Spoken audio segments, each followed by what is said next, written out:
So I work with the state park system, and that's really all I'm talking about today. There are other springs and other state public lands. We have 32 first or second magnitudes in 20 different state parks, and 17 are named for them. Because these springs were brought into acquisition as state parks, the first one being Manatee Springs after Jacques Cousteau did his special on the manatees and the problems they were having. Manatee Springs became a hot issue and it was acquired, and then since then we've acquired these other ones. Because they're state parks, they have some infrastructure, so we have discussions from time to time about carrying capacities and the infrastructure we put in the springs. But you do have to understand that we wouldn't get these in public ownership if public recreation weren't provided or allowed. And same with national parks, of course. Many of these came to us because they were former tourist developments. We certainly know Homosassa being the big wildlife park well before state ownership. The Leon Springs is on the right there, had a hotel and other water skiing elephants and things like that in the distant past. Rainbow Springs, of course, had a large infrastructure there. Silver Springs, you know all about. Weeki Wachee, of course, had the mermaids long before they were state park mermaids. And Ocala, of course, had the lodge and glass bottom boats and all that. I'm proud to say that the Florida Park Service has resisted attempts to further develop most of these facilities when they come to us. I remember the year I started with the Florida Park Service in 1986 was the year we acquired Ocala Springs. And I was the biologist over that district. And I was very well familiar with Ocala Springs because I'd done my master's research there years before. So I was hearing all these proposals for campgrounds and canoeing on the river and a conference center, cabins, all these things were proposed. And one by one, each was turned down, and you today will go to Ocala Springs, except for the ecology of the river. Everything is pretty much today like it was in 1937 when Ed Ball finished the lodge, except the tower is shorter. So I'm sort of proud of the Park Service that most of these places we've been able to reduce the infrastructure. Next. So we've done a lot of restoration of the spring runs. On the left is Blue Spring in Volusia County, and on the right is the Ocala River outside of Ocala Springs. So these were the kinds of human uses that were there at the time of state acquisition. And Jim Stevenson, of course, was the chief biologist then, and his strategy was really you just sort of pinch it. You can't just eliminate stuff. You just sort of pinch it down, pinch it down, pinch it down until it's gone. And of course, involve the public. You know, the public always has to be involved in these things. And they just, they need to be able to say what they feel. And a lot of people are bought into some of these old traditional uses. But the state park system, ours as well as others in the national parks, certainly has a sort of a philosophy of what should constitute a state park and what their structure should be. So I think we've done a good job.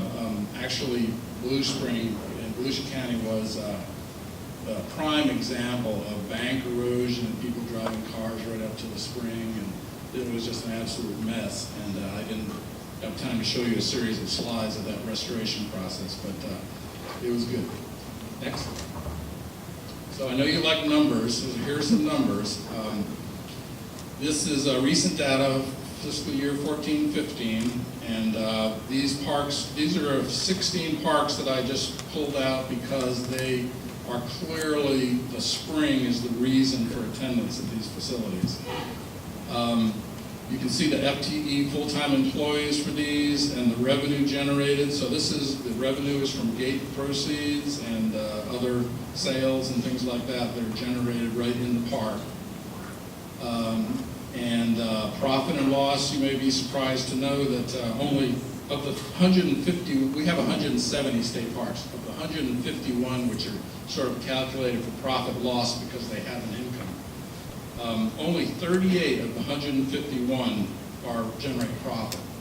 So most of the system does not generate a profit by the parks. And you would generally think that's true. You wouldn't want to think that the Everglades National Park has to earn its keep.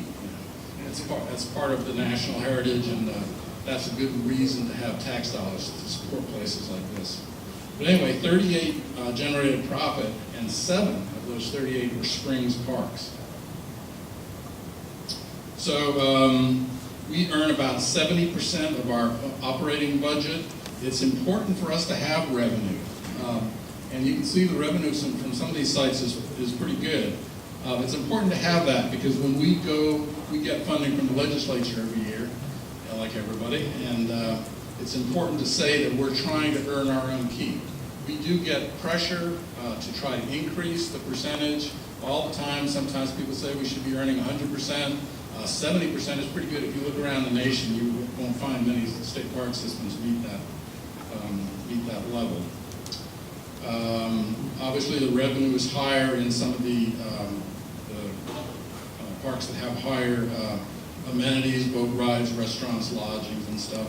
But there's even some revenue from some of the little swimming holes you can see at the bottom that don't have much of a budget and operate at a loss.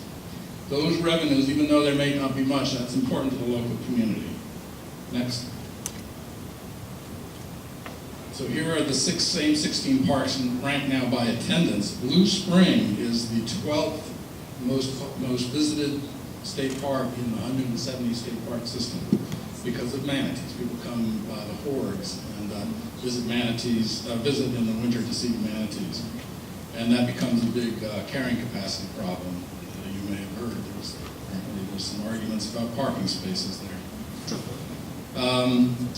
Now, if you look at those economic impact numbers, you may be surprised, and also the job column on the end, they often seem somewhat exaggerated, but we do use the National Park Service model to calculate economic impact and jobs.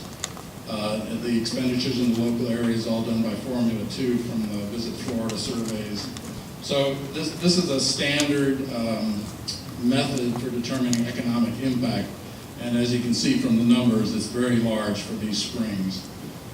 You will find, I predict that it's going to be a long time and maybe never that you'll ever be able to calculate a loss of economic benefit because of the deterioration of the springs. I know it would be nice to be able to show that as the ecology collapses in the spring and the spring run, attendance decreases. But attendance is dependent on so many other things. I don't think you'd ever be able to statistically show that.